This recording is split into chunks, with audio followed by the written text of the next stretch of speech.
बात कर लेते हैं बांग्लादेश में अधर्म। देखिए, दुनिया में ऐसा कोई देश नहीं है जहां पर अल्पसंख्यक ना मिले। कहीं धार्मिक अल्पसंख्यक मिलेंगे, कहीं भाषाई, कहीं पर जातीय। सवाल यहां यह है कि बांग्लादेश के अल्पसंख्यक कहां जाएं। यह सवाल इसीलिए क्योंकि जिस बांग्लादेश को वजूद में लाने के लिए हजारों हिंदुस्तानियों ने अपनी कुर्बानी दी, शेख मुजीबुर रहमान के उसी मुल्क से हिंदुस्तान को हैरान और परेशान कर देने वाली तस्वीरें लगातार सामने आ रही हैं। शेख हसीना के देश छोड़ने और ढाका में नई अंतरिम सरकार बन जाने के बावजूद बांग्लादेश में हिंदुओं के खिलाफ हिंसा लगातार हो रही है। हिंसा के बाद हजारों लोग भारत बांग्लादेश बॉर्डर पर पहुंच रहे हैं। बीएसएफ अलर्ट पर है और इस बीच हिंसा के खिलाफ हिंदू संगठन भी मैदान में उतर आए हैं। ढाका में हिंदू जागरण मंच ने बड़ा प्रोटेस्ट किया। सवाल यहां यह है कि क्या हालात सुधरेंगे या फिर एक बार फिर वहां पर सरकार 1971 जैसा कदम उठाएगी। पड़ोस के मुल्क में हिंदुओं के बेहिसाब दर्द और बेबसी का विश्लेषण करती ये एक्सक्लूसिव रिपोर्ट देखिए।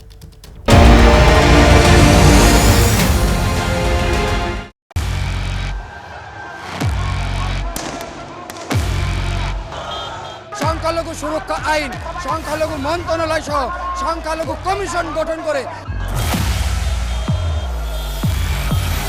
যে কোনো সরকার, যে কোনো আন্দোলন, যে কোনো কিছু বাংলাদেশের যে কোনো পরিস্থিতিতে আমাদের মন্দিরে হামলা কেন, আমাদের ঘরবাড়ি কেন।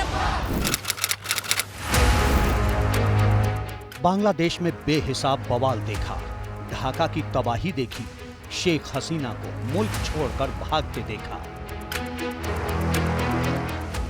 ढाका में लूटमार, आगजनी और अत्याचार देखा। बंगबंधु की विरासत को बर्बाद होते देखा। मंदिरों में टूटी हुई मूर्तियां देखी। बांग्लादेश में हिंदुओं की चीखें सुनी। अब अत्याचार के खिलाफ बुलंद आवाज सुनी।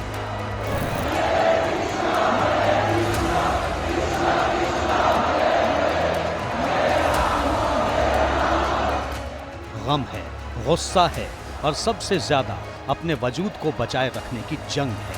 ये नारों का शोर और बगावती शोर बांग्लादेश के हिंदुओं की आवाज है।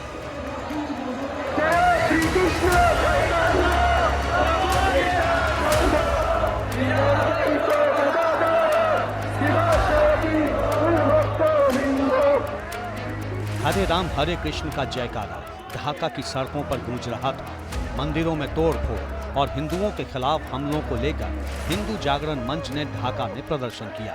शाहबाग चौक पर हजारों हिंदू जमा हुए और हिंसा के खिलाफ आवाज बुलंद की। साफ कह दिया कि वो बांग्लादेश में पैदा हुए हैं, ये उनके पूर्वजों की जमीन है, ये देश उनका भी उतना ही है। भले ही यहाँ मार दिए जाएं, फिर भी अपना जन्म स्थान बांग्लादेश नहीं छोड़ेंगे। अपना अधिकार पाने के लिए सड़कों पर रहेंगे।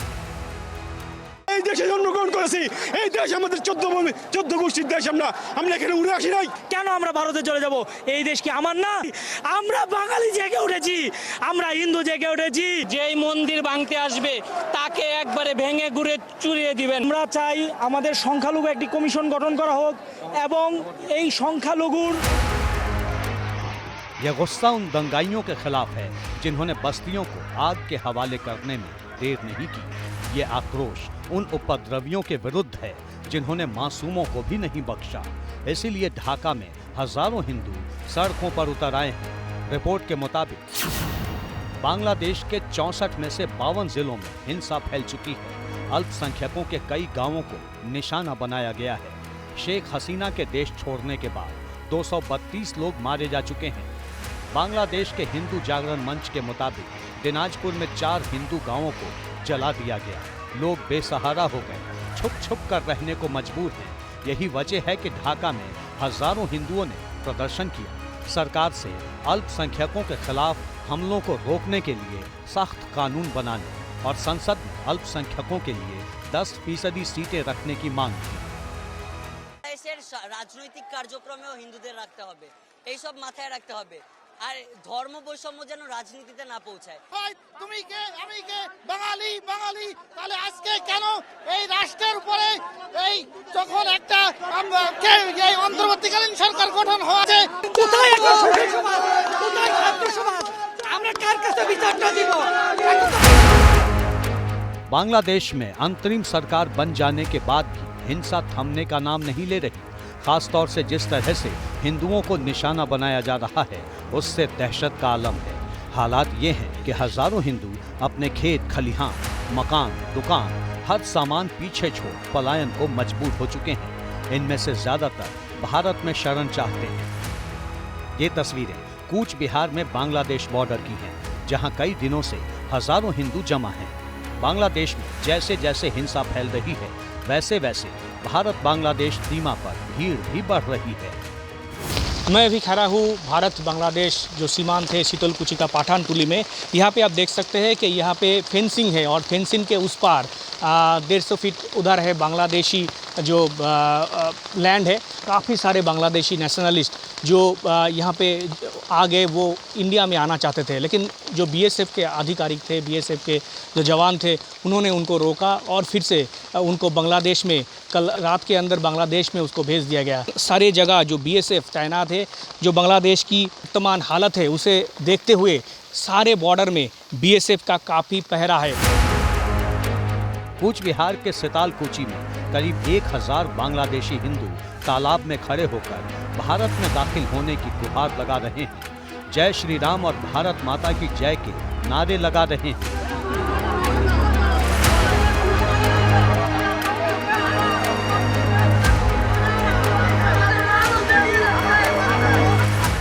तनाव के बीच बॉर्डर पर भीड़ बढ़ रही है, लिहाजा बीएसएफ अलर्ट है। बॉर्डर पर पहुंचे लोगों को समझा बुझाकर वापस भेजा जा रहा है। बांग्लादेश के मौजूदा हालात की तुलना 1971 की जंग के पहले के हालातों से की जा रही है। तब एक महीने में 1 करोड़ बांग्लादेशी शरणार्थी भारत बांग्लादेश सीमा पर इकट्ठा हो गए थे।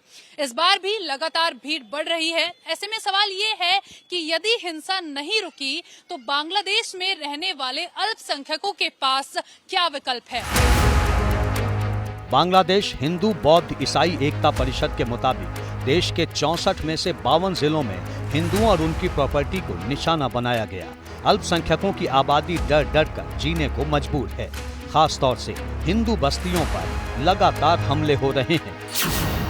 बांग्लादेश की आबादी करीब 17 करोड़ है, जिनमें हिंदू करीब 7.95% यानी 1 करोड़ 35 लाख हैं। बांग्लादेश में हिंदू दूसरा सबसे बड़ा धर्म है। बांग्लादेश के 64 में से 61 जिलों में हिंदुओं की बड़ी आबादी है।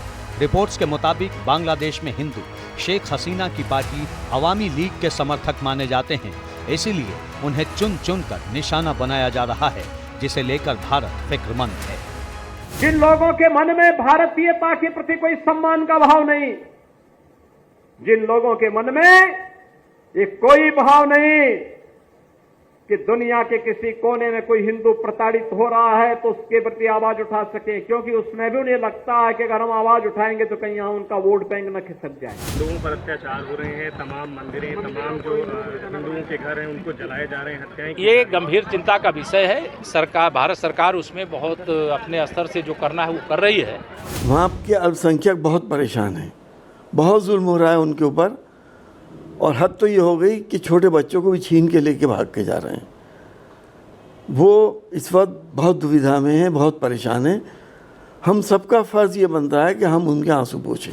सरेआम लिंचिंग हो रही है।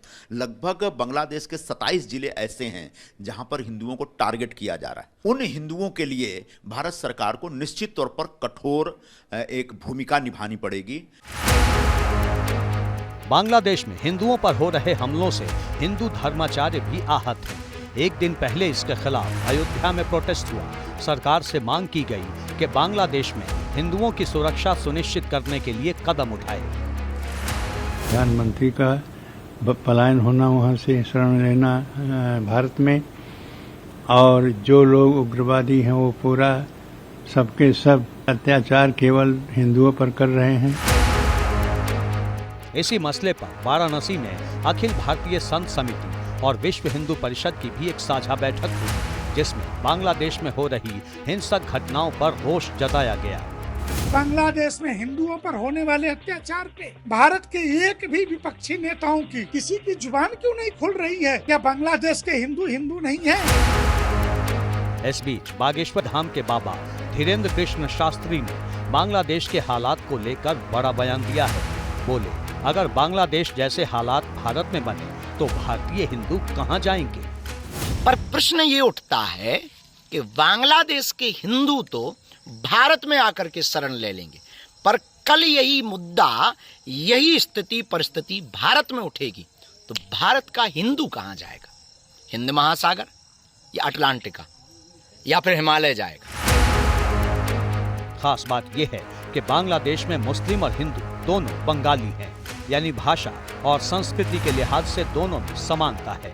धर्म की वजह से दूरियां हैं, जिसका फायदा कट्टरपंथी उठाते हैं। कट्टरपंथियों की करतूतों की वजह से ही बांग्लादेश में हिंदू छलनी में रेत की माफिक छनते चले गए।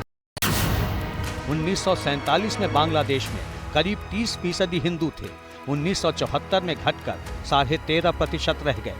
2011 में बांग्लादेश में 10% हिंदू बचे और 2022 के आते आते करीब 8% रह गए। 2021 में भी बांग्लादेश में कट्टरपंथियों ने हिंदुओं को निशाना बनाया था।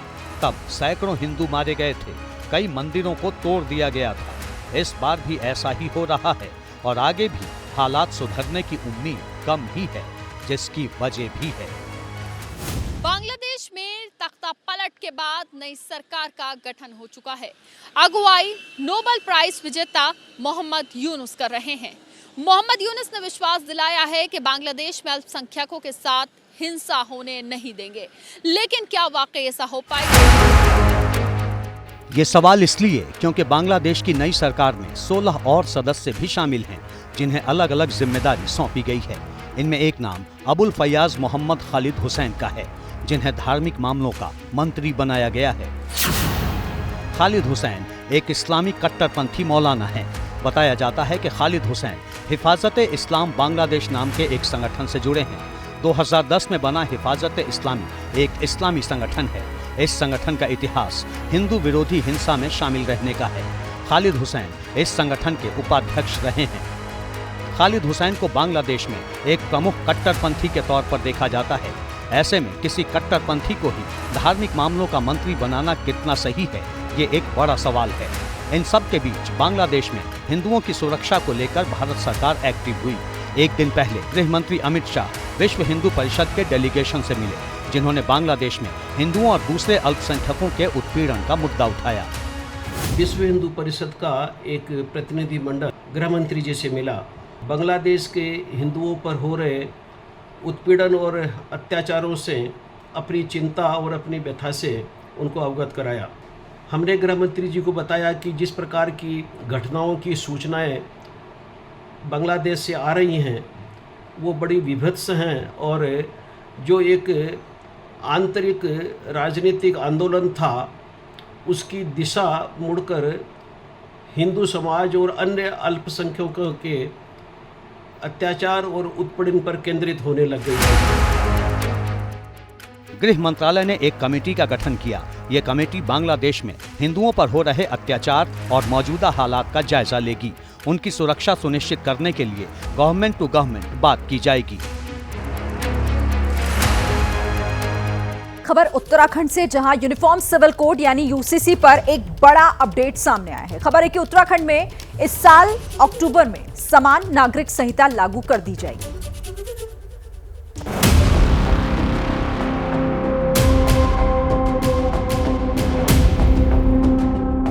मजहब की बुनियाद पर खड़े पर्सनल लॉ के दिन पूरे होने वाले हैं। अक्टूबर के पहले सप्ताह में लागू होने वाला है uniform civil code. Uniform civil code है जिसकी मांग भी पुरानी है और विरोध भी पुराना है। इस पर सवाल भी पुराने हैं और सवालों पर बवाल भी बहुत पुराने हैं।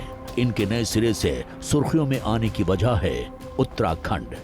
खबर है कि उत्तराखंड की पुष्कर धामी सरकार ने इसे लागू करने की पूरी तैयारी कर ली है और इसी साल अक्टूबर के पहले सप्ताह में धामी सरकार इसे राज्य में लागू भी करा देगी।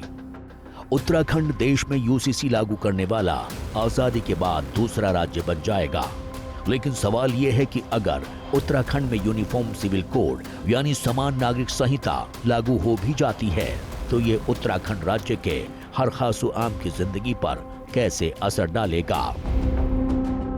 यूसीसी के तहत शादी, तलाक, संपत्ति, गोद लेने जैसे मामले, हर धर्म में शादी, तलाक के लिए एक ही कानून, जो कानून हिंदुओं के लिए वही दूसरों के लिए भी। बिना तलाक के एक से ज्यादा शादी नहीं कर पाएंगे। शरीयत के मुताबिक जायदाद का बंटवारा नहीं होगा। उत्तराखंड के अलावा बीजेपी शासित राज्यों में यूसीसी पर तेजी से काम जारी है। गुजरात विधानसभा ने यूसीसी का प्रस्ताव पारित कर दिया है, साथ ही इस पर आयोग का गठन भी कर दिया है। फरवरी महीने में असम विधानसभा में भी यूसीसी ध्वनि मत से पारित कर दिया गया था। मध्य प्रदेश में भी जल्द आयोग के गठन की बात है। राजस्थान में यूसीसी पर बिल लाने पर विचार किया जा रहा है और गोवा में तो यूसीसी 1961 से लागू है। उत्तराखंड सरकार ने राष्ट्रपति द्रौपदी मुर्मू की मंजूरी मिलने के बाद यूनिफॉर्म सिविल कोड 2024 का नोटिफिकेशन इसी साल के 13 मार्च को जारी किया था। यूसीसी को देश में लागू करने के लिए बीजेपी के अलावा शिवसेना के दोनों गुट, नीतीश कुमार की जेडीयू और विपक्षी खेमे से आम आदमी पार्टी इसके पूरे समर्थन में है। तो ओवैसी की party AIMIM uniform civil code के विरोध में है। सवाल ये है कि जब देश में सभी धर्मों को एक बराबर माना जाता है तो फिर उनके लिए अलग अलग कानून क्यों?